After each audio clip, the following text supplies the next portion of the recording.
আমরা বাঙালিরা কিন্তু ভাত খেয়েই কিন্তু শান্তি পাই। 3 বেলা ভাত খেতে পারলে পেট ভরে আর কি লাগে।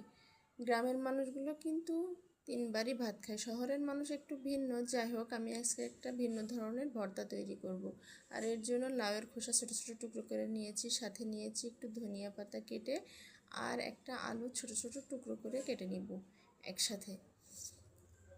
তো সবজিরও কিন্তু এখন বেশ দাম। একটা লাউ কিনেছি ভাই 80 টাকা দিয়ে। সেই লাউয়ের খোসা দিয়ে আজকে একটা ইনুক স্টাইলের ভর্তা তৈরি করব।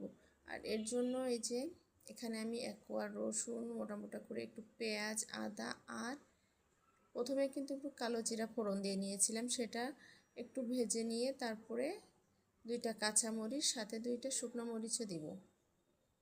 যে লাউয়ের খোসা আলুগুলো ধুয়ে রাখছিলাম সেইগুলো দিয়ে খুব ভালোভাবে নাড়াচাড়া করে নিব। আর বাঙালি মানে কিন্তু ভর্তা ভাত, ভর্তা হলে কিন্তু বাঙালির আর কিছুই লাগে না। কার কেমন লাগে জানি না। সকালে যদি ভাত খায় তাহলে কিন্তু ধোয়াটা গরম ভাতের সাথে একটু ভর্তা হলে আর একটু ভাজি হলে কিন্তু আর কোনো তরকারি কিন্তু লাগে না। তো যাই হোক, এগুলো কিন্তু আমি সেদ্ধ করে নিয়েছি। আর এখানে কোনো প্রকার পানি কিন্তু আমি ব্যবহার করি নাই।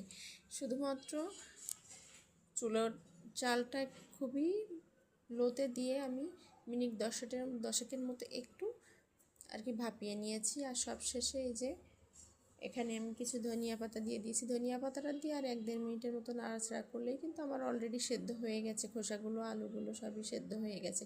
আর এখানে আমি একটু খুব সামান্য পরিমাণে কিন্তু তেল ব্যবহার করেছি। আর এই ভর্তায় কিন্তু আর এক্সট্রা কোনো তেল দেওয়ার প্রয়োজন নাই। তো এইগুলো নিচে থেকে একটু পোড়া পোড়া হওয়া পর্যন্ত আর কি এরকম নাড়াচাড়া করে নিব।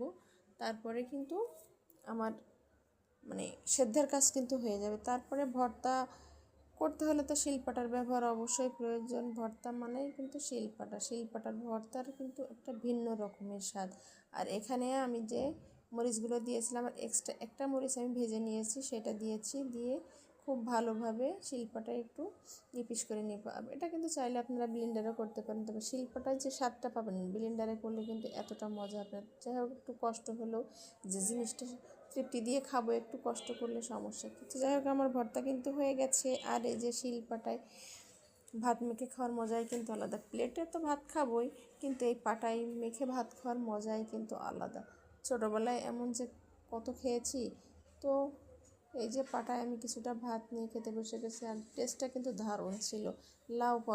লাউয়ের খোসার সাথে কালো জিরার যে ফ্লেভারটা দারুণ কিন্তু জমে গেছে। তো ওই যে আমার ভর্তার ফাইনাল লুক দেখে বোঝা যাচ্ছে লাউয়ের খোসা ভর্তা। আপনি যদি কাউকে না বলেন, এটা কারোর বোঝারই ক্ষমতা নাই।